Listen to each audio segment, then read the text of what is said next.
forgiveness of sins.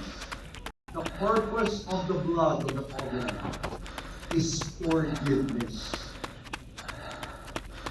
And forgiveness is the reboot or the restart of relationship.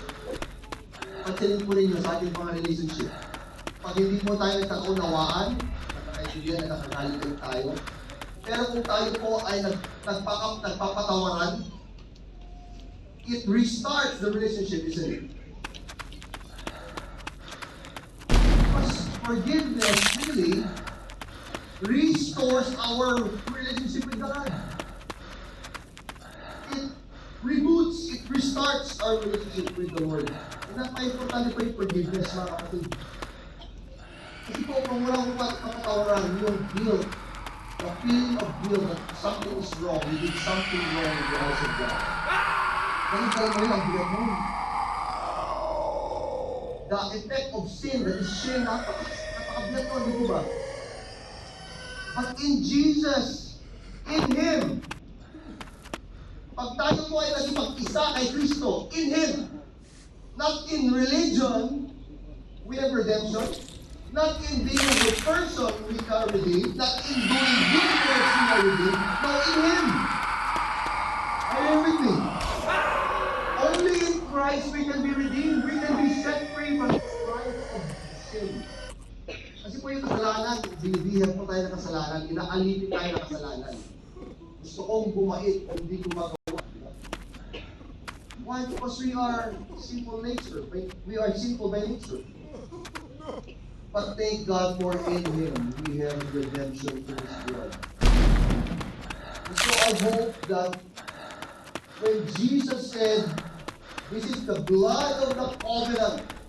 This is the new covenant in my blood." I hope we see the significance of the blood, and I hope ang posture natin, it would shake us to a life of repentance.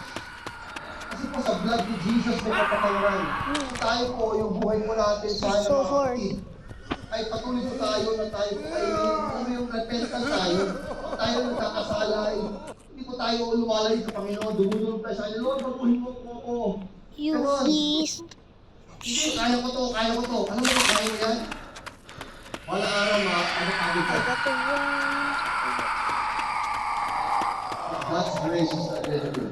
Oh no, not there. So I hope it shakes us when we understand the blood. It's all the one without you, I'm not forgiven. I'm not restored a right relationship with God. And again, binanggit niya yung word na sa verse 25, do this in remembrance of me. Remembrance. Napaka-importante po yung remembrance because it guards us from that complacency.